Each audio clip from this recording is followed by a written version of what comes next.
नमस्कार, संस्कृत क्लास में आपका स्वागत है। आज हम कक्षा 9वीं का संस्कृत पढ़ने वाले हैं, जिसका हम पाठ 5 पढ़ने वाले हैं। तो पाठ 5 का नाम है सर्वदमन भरत।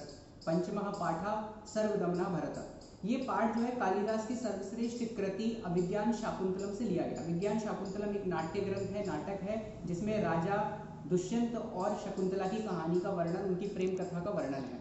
तो कथा यहाँ पर अभिज्ञान शाकुंतलम का जो हिस्सा है, जो पार्ट है, जो अंश है, वो यहाँ से लिया गया है कि राजा दुष्यंत जो है शकुंतला से उनका विरह हो गया है, उनका दूर हो गया, और उसके बाद राजा दुष्यंत एक दिन जंगल में जाते हैं, और जंगल में जाने के बाद वो अपने पुत्र भरत को देखते हैं। तो उनके मन में सुषुप्त प्रेम जागृत हो जाता है। जो पिछला प्रेम था वो अपने पुत्र को देखने के बाद प्रकट हो जाता है। मतलब उनको ऐसा लगता है कि इससे मेरा कोई अपनापन है। उससे पहले वो भरत से कभी मिले नहीं होते।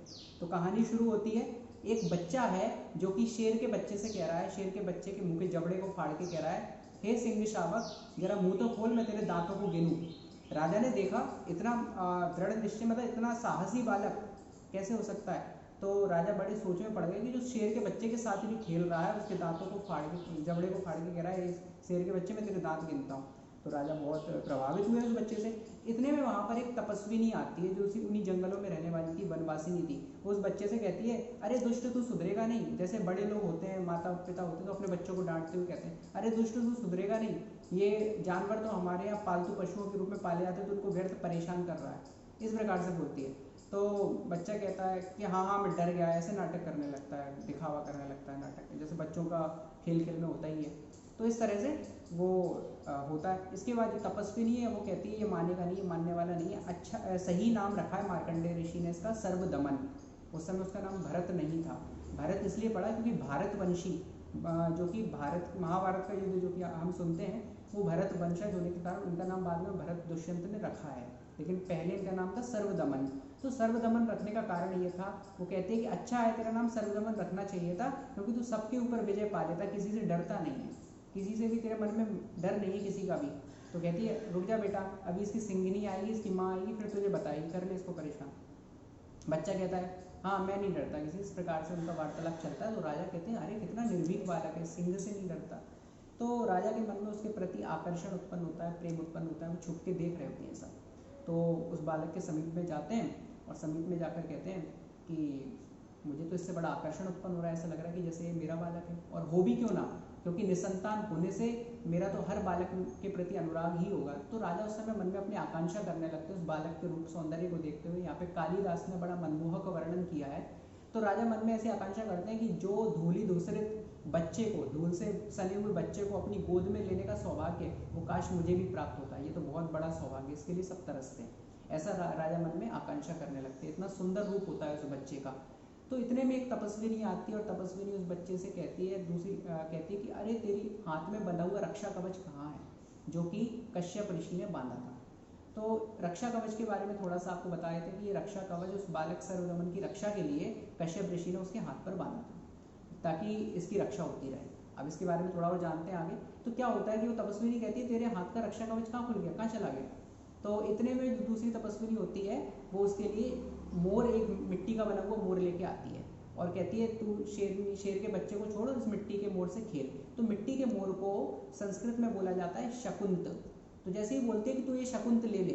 अब शकुंत शब्द जो है, शकुंत ले, तो शकुंतला जो है उनकी माँ का नाम होता है शकुंतला, और शकुंत जो है मोर को बोला जाता है। शकुंतला यानी मोरनी, तो उनकी माँ का नाम शकुंतला होता है, भरत की माँ का नाम। तो जैसे ही वो सुनता है बालक, तो उसे थोड़ा सा भ्रम हो जाता है। कहता है, शकुंतला कहाँ है, मेरी माँ कहाँ है। तो राजा दुष्यंत भी ये सब सुन रहे होते हैं। तो अचानक वो शकुंतला शब्द सुनते ही उन्हें याद आ जाता है, शकुंतला तो मेरी पत्नी का नाम था, जिसके साथ मैंने विवाह किया था। तो कहते हैं, अरे यहाँ तो समानता हो रही है, इस बच्चे के प्रति मेरा आकर्षण हो रहा है, और मेरी पत्नी का नाम भी जो है समान हो रहा है। तो इस प्रकार से राजा सोच में पड़ जाते हैं। तो वहाँ पे जो मिट्टी का मोर है, वो उस बालक के हाथ में पकड़ाती है, और बालक उस मिट्टी के मोर को लेके खेलने लगता है। तो तपस्विनी इतने में कहती है, यहाँ पे पीछे कोई मुनि कुमार सुन रहा है कि इसके हाथ में रक्षा कवच दिखाई नहीं दे रहा है, पता नहीं कहाँ गिर गया। तो इतने में राजा सुन लेते हैं इस बात को। राजा कहते हैं, अरे ये डला है रक्षा कवच, मैं इसको अभी उठाता हूँ। तो तपस्विनी कहती है, नहीं नहीं, आप इसको मत उठाइए।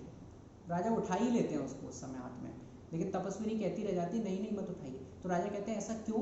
तो वो कहती है कि इस रक्षा कवच को कश्यप ऋषि ने इस बालक की रक्षा के लिए इसके हाथ में बांधा था, और ये कहा था कि अगर माता पिता के अलावा कोई इस रक्षा कवच को छुएगा या इस बालक को छुएगा, तो उसको ये रक्षा कवच सांप बन के डस लेगा, ऐसा होता है। तो राजा कहते हैं अरे तो फिर अच्छा ही है, क्योंकि हाथ कवच को वो हाथ में उठा चुके थे और कवच सांप बन के डसा नहीं था। इसका मतलब राजा को ये ज्ञात हो गया कि ये बालक जिसके प्रति मेरे मन में आकर्षण आ रहा था वो बालक वास्तव में मेरा ही है, क्योंकि माता पिता के अलावा इस रक्षा कवच को कोई और नहीं छू सकता या इस बालक को कोई और नहीं छू सकता।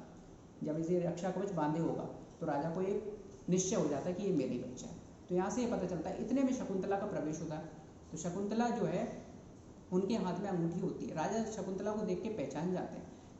इससे पहले शकुंतला उनके राज दरबार में गई होती है, जो कि इस अंश के अंदर दिया नहीं है। उस समय शकुंतला को राजा पहचान नहीं पाते, लेकिन यहाँ इस अंश में ये बात बताई गई है कि जब राजा वन में आए तो शकुंतला को देख के पहचान गई। कारण ये था कि शकुंतला को ये श्राप मिला था कि राजा दुष्यंत ने जो अंगूठी उनको दी है, जब वो अंगूठी शकुंतला के पास होगी तो राजा दुष्यंत शकुंतला को पहचान लेंगे, और उस समय वो अंगूठी शकुंतला के हाथ में होती है।